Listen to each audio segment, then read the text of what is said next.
નમસ્કાર વિદ્યાર્થી મિત્રો, હું છું હાર્દિક સેખલિયા. આઈસીએસ ના ડિજિટલ પ્લેટફોર્મમાં આપ સૌનું હાર્દિક સ્વાગત કરું છું. તો વિદ્યાર્થી મિત્રો, આજના વિડીયોમાં આપણે જે ગુજરાતની ભૂગોળ છે એના વિશેના જે મોસ્ટ આઈએમપી 25 પ્રશ્નો છે એના વિશે આપણે ચર્ચા કરવાના છીએ. જે આ પ્રશ્નો છે બિન સચિવાલય ક્લાર્ક છે, તલાટી છે, કોન્સ્ટેબલ છે, તેમજ વર્ગ 3 ની, તેમજ જીપીએસસી ની પરીક્ષામાં, તેમજ ડીવાયએસઓ ની પરીક્ષા, તેમજ એસટીઆઈ ની પરીક્ષામાં વારંવાર પૂછાય છે. તો આ પ્રશ્નોમાંથી તમારે કેટલા સાચા પડે છે એ જોવાના છે. અને આ વિદ્યાર્થી મિત્રો, આ વિડીયોની અંદર આપણે જે પ્રશ્નો પૂછવાના છે તેમાં તમારે સૌપ્રથમ જવાબ એટેમ્પ કરવાનો છે. એનો જવાબ એ તમારે કોમેન્ટ બોક્સમાં જણાવવાનો, ત્યારબાદ જ એનું સોલ્યુશન જોવાનું છે, જેથી કરીને એક ટેસ્ટ લેવાઈ જાય અને તમારે કેટલા સાચા પડે છે અને તમારી તૈયારી સાચી દિશામાં છે કે નહીં એ પણ તમે જાણી શકશો. તો ચાલો વિદ્યાર્થી મિત્રો, આપણે ફટાફટ જોઈએ. વિડીયોની શરૂઆત કરતા પહેલા વિદ્યાર્થી મિત્રો, જો તમે અમારી ચેનલમાં નવા છો અને તમે ભરતી રિલેટેડ અપડેટ્સ તેમજ જે એજ્યુકેશન માહિતી મેળવવા માંગો છો તો અમારી જે ચેનલ છે આઈસીએસ મેન્ટર એને સબસ્ક્રાઇબ કરી દેજો, અને અમારી ટેલિગ્રામ ચેનલ છે આઈસીએસ મેન્ટર એને પણ જોઈન કરી લેજો, જ્યાં અમે બધી ભરતીની માહિતી તેમજ મટીરિયલ હોય એની પીડીએફ પણ અમે ત્યાં મૂકીએ છીએ. તો અને આ જે આપણે વિડીયો છે એની પણ પીડીએફ મેળવવા માટે તમે આઈસીએસ મેન્ટર જે ટેલિગ્રામ ચેનલ છે ત્યાં જોઈન કરી લેજો. તો ચાલો વિદ્યાર્થી મિત્રો, આપણે ફટાફટ એમસીક્યુ જોઈએ. તો પહેલો એમસીક્યુ છે, કપરાડા તાલુકો કયા જિલ્લામાં આવેલો છે? તો વિદ્યાર્થી મિત્રો, સૌ પ્રથમ તમે કોમેન્ટ બોક્સમાં આનો જવાબ લખો. તો વિડીયો પોઝ કરી લ્યો અને તમે જવાબ લખી લો. હવે આપણે એનો પ્રશ્નનો જવાબ જોઈએ. તો કયા આવશે? કપરાડા તાલુકો એ વલસાડ જિલ્લાની અંદર આવશે. હવે બીજો એક તાલુકો છે ધરમપુર. તો ધરમપુર પણ કેની અંદર આવશે?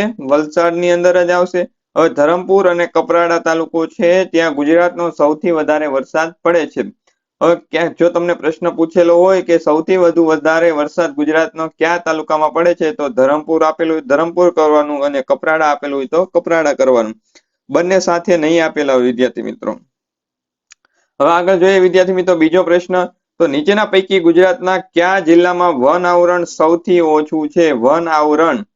તો હવે વિદ્યાર્થી મિત્રો, શું આવશે જવાબ? તમે પહેલા એટેમ્પ કરો. શું આવશે? તો આની અંદર આવશે વિદ્યાર્થી મિત્રો જવાબ ગાંધીનગર. શા માટે ગાંધીનગર? હવે આપણે બધાને સ્વાભાવિક પ્રશ્ન થતો હશે કે ગાંધીનગરમાં તો વૃક્ષો બધા વધારે છે, પણ ત્યાં કેમ સૌથી ઓછું વન આવરણ? કારણ કે એનો વિસ્તાર જે છે ગાંધીનગરનો, એનો વન આવરણનો એ ગુજરાતની અંદર સૌથી ઓછો છે વન આવરણની દ્રષ્ટિએ. તેથી ત્યાં સૌથી ઓછું વન આવરણ આવેલું છે. ત્યાર પછી આગળનો પ્રશ્ન જોઈએ. ગુજરાતમાં નીચેના પૈકી કયા જિલ્લામાં મેંગેનીઝ મળી આવે છે? ખનીજ, મેંગેનીઝ જે ખનીજ છે ગુજરાતના કયા જિલ્લામાં મળી આવે છે? એટેમ્પ કરો બધા, જવાબ કોમેન્ટમાં લખો. શું આવશે જવાબ આની અંદર? તો આની અંદર જવાબ આવશે પંચમહાલ. પંચમહાલની અંદર ગુજરાતની અંદર મેંગેનીઝ મળી આવે છે. ત્યાર પછી આગળનો પ્રશ્ન જોઈએ. ગુજરાતનું કયું બંદર દેશના સૌ પ્રથમ ખાનગી બંદર તરીકે 1998 થી કામ કરતું થયું છે? ધોલેરા, કંડલા, દહેજ કે પીપાવાવ? તો તમારો જવાબ બધા અંદર લખો કોમેન્ટની અંદર. શું આવશે જવાબ? ખાનગી બંદર તરીકે ગુજરાતનું ખાનગી બંદર કયું હતું સૌ પ્રથમ 1998 થી? તો પીપાવાવ પોર્ટ એ ગુજરાતનું ખાનગી બંદર હતું. હવે પીપાવાવ પોર્ટ એ કયા જિલ્લામાં આવે? તો અમરેલી જિલ્લામાં આવે. અમરેલી જિલ્લો. અમરેલી જિલ્લો બીજી કઈ રીતે પ્રખ્યાત છે? તો અમરેલી જિલ્લાના જે વતની એવા ડોક્ટર જીવરાજ મહેતા, જે આપણા ગુજરાત રાજ્યના પ્રથમ મુખ્યમંત્રી થઈ ગયા. આગળનો બીજો પ્રશ્ન જોઈએ, પાંચમો પ્રશ્ન. તો 345 મેગાવોટ વીજ ક્ષમતાના સોલાર વીજ મથકો ધરાવતું ચારણકા ગામ ગુજરાતના કયા જિલ્લામાં આવેલું છે? તો ચારણકા ગામ, જ્યાં સૌથી પહેલા જે 345 મેગાવોટનો જે સોલાર વીજ મથક હતું એની ક્ષમતા ધરાવતું ચારણકા ગામ કયા જિલ્લામાં આવેલું છે આપને પૂછેલું છે. કચ્છ, પાટણ, મહેસાણા કે બનાસકાંઠા? તો તમારો જવાબ લખી લીધો વિદ્યાર્થી મિત્રો. તો આપણે સોલ્યુશન જોઈએ. તો કયું ગામ આવશે? પાટણ. આગળનો પ્રશ્ન જોઈએ. તો નીચેના પૈકી કયા જિલ્લાઓમાં મેંગ્રોવ જંગલો આવેલા છે? મેંગ્રોવ, બરોબર. તો દરિયાકાંઠે જે જંગલો આવેલા હોય મેંગ્રોવ જંગલો આવેલા છે. આનો જવાબ શું આવશે વિદ્યાર્થી મિત્રો? સાબરકાંઠા ને બનાસકાંઠા તો નહીં જ આવે, કારણ કે દરિયાકાંઠે છે નહીં, બરોબર. સુરત અને ડાંગ, તો ડાંગ એ દરિયાકાંઠે નથી એટલે ઈ નહીં આવે. વલસાડ, નવસારી ને કચ્છ, જામનગર છે. તો વિદ્યાર્થી મિત્રો મેંગ્રુવ જંગલો એ કચ્છ અને જામનગર જિલ્લામાં આવેલા છે. વિદ્યાર્થી મિત્રો સૌથી વધારે મેંગ્રુવ જંગલો ભારતની અંદર કઈ જગ્યાએ આવેલા છે? તો જે સુંદરવનનો ડેલ્ટા છે પશ્ચિમ બંગાળ પાસે, ત્યાં સૌથી વધુ મેંગ્રુવના જંગલો આવેલા છે. આગળનો પ્રશ્ન, ભાવનગર જિલ્લાના અલંગ ઉપરાંત ગુજરાતમાં કયા સ્થળે જહાજો તોડવાનો ઉદ્યોગ વિકાસ પામ્યો છે? તમને બધાને ખબર જ હશે, અલંગમાં જહાજ તોડવાનો ઉદ્યોગ શિપ બ્રેકિંગ યાર્ડ તરીકે જાણીતું છે. હવે શિપ બ્રેકિંગ યાર્ડ તરીકે આપણે અલંગ તો છે, એ સિવાય ગુજરાતમાં બીજું એક પણ જાણીતું સ્થળ છે, એ ક્યાં આવેલું છે? અને એ તમારે જવાબ લખવાનો છે કોમેન્ટમાં. જોઈએ શું આવશે સાચો જવાબ. તો સંચાણા બંદર જે જામનગરમાં આવેલું છે, ત્યાં ગુજરાતનું બીજું જે જહાજ તોડવાનું સ્થળ છે એ ઉદ્યોગ તરીકે ત્યાં વિકાસ પામેલું છે. હવે આગળનો પ્રશ્ન જોઈએ તો સુરખાબના પ્રજનન માટેનું સ્થળ સુરખાબ નગર ગુજરાતના કયા વિસ્તારમાં જોવા મળે છે? તો ગુજરાતના સુરખાબ નગર કયા વિસ્તારમાં જોવા મળે છે? નળ સરોવર, વેળાવદર, પિરોટન ટાપુ કે કચ્છ? તો વિદ્યાર્થી મિત્રો જવાબ લખી લીધો, તો આપણે સોલ્યુશન જોઈએ તો કચ્છની અંદર સુરખાબ નગર જોવા મળે છે. ગુજરાતના કયા જિલ્લામાં ચૂનાના પથ્થરોનો સૌથી મોટો અનામત જથ્થો આવેલો છે? તો ગુજરાતમાં તમને પૂછેલું છે કચ્છ, બનાસકાંઠા, સાબરકાંઠા કે પાટણ? તો કચ્છની અંદર સૌથી વધારે ચૂનાના પથ્થરનો અનામત જથ્થો આવેલો છે. માંડવની ટેકરીઓમાં ઊંચામાં ઊંચું શિખર કયું છે? માંડવની ટેકરીઓમાં ઊંચામાં ઊંચું શિખર કયું છે? ગિરનાર, દાતાર, તારંગા, ચોટીલા? બરોબર, ગિરનાર છે. ગિરનારની ટેકરીઓમાં આવશે એટલે માંડવની ટેકરીઓમાં નહીં આવે. દાતારે નહીં આવે. તારંગા મહેસાણા બાજુ આવે ત્યાંય નહીં આવે. તો કયું આવશે? ચોટીલા આવશે. સાચો જવાબ શું આવશે? ડી. તાપી નદી કયા સ્થળેથી ગુજરાતમાં પ્રવેશે છે? તાપી નદી. તો વિદ્યાર્થી મિત્રો મોખડી ઘાટ, આંફેશ્વર, હરણફાળ કે નાંદોદ? તો વિદ્યાર્થી મિત્રો જવાબ લખો તમે. આનો શું આવશે? વિડીયો પોઝ કરીને જવાબ લખો, તમારી ટેસ્ટ પણ લેવાઈ જાય અને તમારે 25 માંથી કેટલા સાચા પડે છે એ પણ તમારે કોમેન્ટ બોક્સમાં જણાવવાનું છે. એટલે સાથે સાથે તમારી ટેસ્ટ પણ લેવાઈ જાય. તો વિદ્યાર્થી મિત્રો ક્યાં આવશે? તાપી નદી ગુજરાતમાં હરણફાળ સ્થળેથી પ્રવેશે છે. કયું? હરણફાળ. તો હાંફેશ્વર છે કયા નદી માટે છે? તો નર્મદા નદી એ હાંફેશ્વર નામના સ્થળેથી પ્રવેશે છે, જ્યારે તાપી એ હરણફાળ. હવે વિદ્યાર્થી મિત્રો તમને કઈ ટ્રિક્સ બતાવું છું. તાપી માટે હરણફાળ કેવી રીતે આ બંને હાંફેશ્વર ને હરણફાળ આપને કન્ફ્યુઝન થઈ જાય. તો શું યાદ રાખવાનું? તો તાપી એટલે તાપ થાય, તો તાપ હોય એનાથી શું? હરણ ભાગે. તો શું યાદ રાખવાનું? તાપ હોય ત્યાં હરણ ભાગે એટલે હરણફાળ. તાપી નદી હરણફાળ અને નર્મદા નદી હાંફેશ્વર. બરોબર, આ રીતનું તમે યાદ રાખશો તો તમારો જવાબ કોઈ દિવસ ખોટો નહીં પડે. હવે આગળનો પ્રશ્ન જોઈએ, કયા સ્થળે શેત્રુંજી યોજના હાથ ધરવામાં આવી છે? મિયાણી, ગોમટા, રાજસ્થળી કે આડેસર? તો વિદ્યાર્થી મિત્રો જવાબ લખો તમે. શું આવશે આની અંદર જવાબ? રાજસ્થળી. રાજસ્થળી ક્યાં આવેલું છે? તો પાલીતાણા પાસે આવેલું છે. એનો જિલ્લો કયો થશે? જિલ્લો ભાવનગર થશે. હવે જ્યાં શેત્રુંજી યોજના છે બે સ્થળે આવેલી છે. એક રાજસ્થળી જે પાલીતાણા પાસે આવેલું છે ત્યાં, અને બીજું છે એક ધારી ખોડિયાર ડેમ. અમરેલી જિલ્લામાં આવેલ જે ધારી ખોડિયાર ડેમ છે ત્યાં પણ એક શેત્રુંજી યોજના હાથ ધરવામાં આવેલી છે. તો તમારા બંને યાદ રાખવાનું છે. હવે બીજું આગળનો પ્રશ્ન, ગુજરાતમાં પતંગ મ્યુઝિયમ ક્યાં આવેલું છે? વારંવાર પ્રશ્ન આ પૂછાય છે અને હજી પણ પૂછાવાની સંભાવના ધરાવે છે. તો ગુજરાતમાં પતંગ મ્યુઝિયમ ક્યાં આવેલું છે? તો તમે જવાબ લખી લીધો હોય તો આપણે એનું સોલ્યુશન જોઈએ. તો એમાં આવશે અમદાવાદ, અને અમદાવાદની અંદર ક્યાં? સંસ્કાર કેન્દ્ર પાલડી જે ખાતે આવેલું છે ત્યાં પતંગ મ્યુઝિયમ આવેલું છે. તો સાચો જવાબ આવશે એ. હવે આની સાથે સાથે આપણે ઓપ્શન છે એ પણ જોઈ લઈએ ક્યાં વસ્તુ ક્યાં આવેલી છે. જો તમને એવું પૂછાય તો પણ તમે જવાબ આપી શકો. તો કેલિકો મ્યુઝિયમ ક્યાં આવેલું છે? અમદાવાદમાં આવેલું છે. વોટસન મ્યુઝિયમ ક્યાં આવેલું છે? રાજકોટમાં આવેલું છે. સરદાર પટેલ મ્યુઝિયમ ક્યાં આવેલું છે? સુરતમાં આવેલું છે. આની સાથે સાથે આપણે 4 જે પ્રશ્ન હતા એ પણ જોઈ લીધા. હવે વિદ્યાર્થી મિત્રો હું તમને આમાં એક પ્રશ્ન આગળ પૂછું છું કે એન્ડ્રુઝ લાઇબ્રેરી જે છે, એન્ડ્રુઝ લાઇબ્રેરી એ ગુજરાતના કયા સ્થળે આવેલી છે? તમારે મને કોમેન્ટ બોક્સમાં જણાવવાનું છે.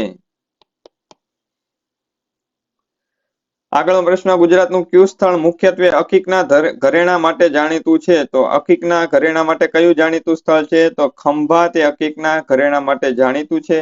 ખંભાતનો જો તમને જિલ્લો પૂછે તો જિલ્લો આવશે આણંદ. આગળનો પ્રશ્ન જોઈએ તો ભારતની પ્રથમ રેલવે યુનિવર્સિટી કયા શહેરમાં સ્થાપવામાં આવી છે? સુરત, મુંબઈ, વડોદરા, ચેન્નઈ. તો ક્યાં આવશે? વડોદરાની અંદર ભારતની પ્રથમ રેલવે યુનિવર્સિટી સ્થાપવામાં આવેલી છે. આગળનો પ્રશ્ન જોઈએ, નદી પરિયોજના રિવર પ્રોજેક્ટ માટે અને નદીઓને યોગ્ય રીતે ગોઠવો. હવે આપણે જોડકો જોડવાનું પૂછેલું છે. ઉકાઈ પ્રોજેક્ટ તો ક્યાં આવશે? ઉકાઈ પ્રોજેક્ટ એ તાપી નદી સાથે આવશે. કડાણા પ્રોજેક્ટ ક્યાં આવશે? મહી નદી સાથે આવશે. હવે આપણે બે આવડી ગયા છે તો આમાં જોઈ લઈએ ઓપ્શન છે કે નહીં. તો પેલા સાથે ડી તો છે, પેલા સાથે ડી બરોબર, તો આ બે નહીં આવે. પછી બીજા સાથે સી તો બીજા સાથે સી છે તો આ નહીં આવે. કયું આવશે? આ આવશે. હવે આની સાથે સાથે જોઈ લઈએ શું છે બીજું. સિંચાઈ લિફ્ટ ઇરિગેશન પ્રોજેક્ટ છે એ દમણ ગંગા સાગર પ્રોજેક્ટ છે એ પનોરા સાથે. તો આ રીતે તમારા જે બીજા ઓપ્શન હતા એની સાથે એ આપણે જોઈ લેવાના. કદાચ એવો પ્રશ્ન પૂછાઈ જાય તો તમે જવાબ આપી શકો. ઉકાઈ પ્રોજેક્ટ તાપી નદી ઉપર, કડાણા પ્રોજેક્ટ મહી નદી ઉપર, નર્મદા નદી ઉપર કયો આવેલી છે યોજના? સરદાર સરોવર યોજના. સરદાર સરોવર ડેમ છે નર્મદા નદી પર આવેલો છે. આગળનો પ્રશ્ન જોઈએ, જોવાલાયક સ્થળ અને તેના સ્થાન લોકેશનને યોગ્ય રીતે ગોઠવો. હૃદયકુંજ ક્યાં આવેલું છે? તો હૃદયકુંજ આવેલું છે અમદાવાદમાં. કીર્તિ મંદિર ક્યાં આવેલું છે? પોરબંદરની અંદર. કબા ગાંધીનો ડેલો ક્યાં આવેલો છે? રાજકોટની અંદર. સહસ્ત્રલિંગ તળાવ પાટણની અંદર. કબા ગાંધીનો ડેલો હમણાં જે પીઆઈ ની પરીક્ષા જે હમણાં જે લેવાની જે પીઆઈ ની પરીક્ષા 2021 ની અંદર જ એની અંદર પૂછાણો તો કબા ગાંધીનો ડેલો ક્યાં આવેલો છે? તો હૃદયકુંજ ક્યાં? અમદાવાદ. તો પેલા સાથે સી તો ડાયરેક્ટ જવાબ મળી ગયો. પેલા સાથે સી, બીજા સાથે બી, ત્રીજા સાથે એ, ચોથા સાથે ડી. આ રીતે તમારો જવાબ થઈ ગયો. હવે હૃદયકુંજ અમદાવાદમાં આવેલું છે. કયા સ્થળે આવેલું છે એ તમારે મને કોમેન્ટ બોક્સમાં જણાવવાનું છે. આગળનો પ્રશ્ન જોઈએ, 18મો ઇફકોના ખાતરના કારખાના ગુજરાતમાં કયા સ્થળે આવેલા છે? તો ઇફકોના કારખાના ક્યાં આવેલા છે? કલોલ અને કંડલામાં ઇફકોના કારખાના આવેલા છે. ઇફકોનું પૂરું નામ શું થશે? Indian farmer fertiliser cooperative limited થશે. ઇફકોનું હેડક્વાર્ટર ક્યાં આવેલું છે? નવી દિલ્હી ખાતે ઇફકોનું હેડક્વાર્ટર આવેલું છે. ઇફકોનું પૂરું નામ ઘણીવાર પૂછાય છે. બીજી વાર આપણે રિવિઝન કરી લઈએ. Indian farmer fertiliser cooperative limited બરોબર. આ રીતે તમે યાદ રાખજો. અને એના બે કારખાના કલોલ અને કંડલાની અંદર આવેલા છે. કલોલ અને કંડલા. ઓકે બરોબર. હવે આગળનો પ્રશ્ન જોઈએ, મોગલ સામ્રાજ્યમાં ગેટ ઓફ મક્કા તરીકે કયું બંદર જાણીતું હતું? તો ગેટ ઓફ મક્કા બંદર તરીકે સુરત બંદર મોગલ સામ્રાજ્યની અંદર જાણીતું હતું. આગળનો પ્રશ્ન જોઈએ, ગુજરાતનો ભૌગોલિક વિસ્તાર કેટલા ચોરસ કિલોમીટર છે? તો 1,96,000 લાખ ચોરસ કિલોમીટર છે. જો આગળ પૂછે તો 1,96,024 કિલોમીટર ચોરસ કિલોમીટર ગુજરાતનો વિસ્તાર છે. આગળનો પ્રશ્ન, ગુજરાતનો સૌથી ઓછો વરસાદ કયા વિસ્તારમાં નોંધાય છે? દક્ષિણ ગુજરાત, સૌરાષ્ટ્ર, કચ્છ કે ઉત્તર ગુજરાત? તો દક્ષિણ ગુજરાતમાં સૌથી વધારે વરસાદ હોય એટલે ત્યાં ન હોય. ત્યાર પછી સૌરાષ્ટ્રની અંદર મધ્યમ વરસાદ એટલે એ પણ હોય. કચ્છ અને ઉત્તર ગુજરાત તો આપને બધાને ખબર છે કચ્છની અંદર ગુજરાતનો સૌથી ઓછો વરસાદ નોંધાય છે. કચ્છનું કચ્છ જિલ્લાનું મુખ્ય મથક કયું છે એ તમારે મને કોમેન્ટ બોક્સમાં જણાવવાનું છે. આગળ જોઈએ, ગુજરાતમાં કર્માબાઈનું તળાવ ક્યાં આવેલું છે? તો ગુજરાતમાં કર્માબાઈનું તળાવ ક્યાં આવેલું છે? તો શામળાજીની અંદર કર્માબાઈનું તળાવ આવેલું છે. આગળનો પ્રશ્ન જોઈએ તો ગુજરાતમાં પિરોટન ટાપુઓ ક્યાં આવેલા છે? તો કચ્છ, ખંભાત, નર્મદા, સાપુતારા. તો કચ્છની અંદર પિરોટન ટાપુ આવેલા છે. આગળનો પ્રશ્ન જોઈએ, ગુજરાતમાં ખનિજ તેલ સૌપ્રથમ કયા સ્થળેથી મળી આવ્યું? તો આ પ્રશ્ન બહુ પૂછાય છે, હજી પૂછાવાની શક્યતા ધરાવે છે. કયા? તો લુણેજ ખાતેથી ગુજરાતમાં સૌપ્રથમ ખનિજ તેલ મળી આવ્યું. તો હવે લુણેજ ક્યાં આવેલું છે? તો લુણેજ એ ખંભાત તાલુકાની અંદર, આણંદ જિલ્લાના ખંભાત તાલુકાની અંદર આ આવેલું છે. હવે વિદ્યાર્થી મિત્રો આગળનો પ્રશ્ન જોઈએ તો ગુજરાતના મધ્ય ભાગમાંથી કયું વૃત્ત પસાર થાય છે? સૌને ખબર હોય એવું કર્કવૃત્ત, મકરવૃત્ત, વિષુવવૃત્ત કે દર્શાવેલમાંથી કોઈ પણ નહીં. તો શું આવશે જવાબ? કર્કવૃત્ત આવશે. હવે કર્કવૃત્ત કઈ ગુજરાતના કયા કયા જિલ્લામાંથી પસાર થાય છે એ આપણે જોઈ લઈએ. કર્કવૃત્ત નો ઓપ્શન શું હોય? 23.5 ઉત્તર અક્ષાંશ. બરોબર. હવે વિદ્યાર્થી મિત્રો તમને વાત કરું કે જે આ કર્કવૃત્ત ગુજરાતના જિલ્લામાંથી પસાર થાય છે, કયા કયા જિલ્લામાંથી? તો ગુજરાતના 6 જિલ્લામાંથી પસાર થાય છે. એના માટે કર્કવૃત્ત માટે યાદ રાખવાનું શું? કપાસમી આગ. કપાસમી આગ એ સૂત્ર તમે યાદ રાખશો તો એના ઉપરથી જોઈએ તો ક ઉપરથી કચ્છ આવશે, પા ઉપરથી પાટણ આવશે, સ ઉપરથી આવશે સાબરકાંઠા, મે ઉપરથી આવશે મહેસાણા, અ ઉપરથી આવશે અરવલ્લી ને ગ ઉપરથી આવશે ગાંધીનગર. તો વિદ્યાર્થી મિત્રો કચ્છ, પાટણ, સાબરકાંઠા, મહેસાણા, અરવલ્લી અને ગાંધીનગર. હવે અહીંયા વિદ્યાર્થી મિત્રો સ ઉપરથી સુરેન્દ્રનગર નહીં આવે, તમે કન્ફ્યુઝનમાં ન રહેતા, અને અ ઉપરથી અમદાવાદ નહીં આવે, પરંતુ શું આવશે? અરવલ્લી આવશે. તો કચ્છ, પાટણ, સાબરકાંઠા, મહેસાણા, અરવલ્લી અને ગાંધીનગર આ 6 જિલ્લાઓમાંથી ગુજરાતમાંથી કર્કવૃત્ત પસાર થાય છે. તો વિદ્યાર્થી મિત્રો અહીંયા આપણા જે 25 પ્રશ્નો હતા, જે મોસ્ટ ટાઈમ પે જે વારંવાર પ્રશ્નો પૂછાય છે અને એના રિલેટેડ કોઈ જે પ્રશ્ન પૂછાઈ શકે એની પણ આપણે અહીંયા ચર્ચા કરી ચૂક્યા છીએ. જો તમને આ વિડીયો ગમ્યો હોય તો વિડીયોને લાઈક કરી દેજો, તેમજ તમારા જે અન્ય વિદ્યાર્થી મિત્રો જે પરીક્ષાની તૈયારી કરે છે એમને પણ શેર કરી દેજો, જેથી તે પણ આ વિડીયોનો લાભ લઈ શકે. આ ઉપરાંત વિદ્યાર્થી મિત્રો આ જે આપણી ગુજરાતની ભૂગોળ તેમજ અન્ય વિષયો છે એની આપણે આ જે 25 MCQ ની સિરીઝ છે એ ચાલુ રાખવાના છીએ, અને જે અન્ય વિષયોની જે સિરીઝ બની ગઈ છે એને આપણું જે વિડીયોની લિંક જે તમને ડિસ્ક્રિપ્શન બોક્સમાં મળી જશે ત્યાં પણ તમે જઈને જોઈ શકો છો. વિદ્યાર્થી મિત્રો જો તમે અમારી ચેનલમાં નવા છો અને તમે આવા જ વિડીયો મેળવવા માંગો છો, તેમજ ભરતીની માહિતીઓ વિશે માહિતી મેળવવા માંગો છો, તો અમારી ચેનલ જે ICS મેન્ટર છે એને સબસ્ક્રાઇબ કરી દેજો અને બાજુમાં બેલ આઇકનને પ્રેસ કરી દેજો. આ ઉપરાંત વિદ્યાર્થી મિત્રો જે અમારે ICS સંસ્થા છે એના દ્વારા વિવિધ કોર્સ અમે ઉપલબ્ધ કરાવીએ છીએ, જેવા કે UPSC, GPSC, STI ના ચીફ ઓફિસર, DYSO, બિન સચિવાલય clerk, office assistant, PSI, ASI, constable, LRD અને ક્લાસ 3 ની જે પરીક્ષાઓ છે એના દરેક કોર્સ અમારી જે એપ્લિકેશન છે ICS મેન્ટર એન્ડ્રોઈડ એપ્લિકેશન, ત્યાં જઈને પણ તમે લઈ શકો છો. અથવા જો ઓફલાઈન તમે કોર્સ કરવા માંગો છો તો અમારી જે સુરત ખાતેની જે બ્રાન્ચ છે ત્યાં આવીને તમે રૂબરૂ મળી શકો છો, અથવા અમારા જે નંબર છે 9978955253 અથવા 9979955253 ઉપર પણ તમે કોલ કરીને માહિતી મેળવી શકો છો. તો ચાલો વિદ્યાર્થી મિત્રો મળીએ નેક્સ્ટ વિડીયોમાં. જય હિન્દ, જય ભારત.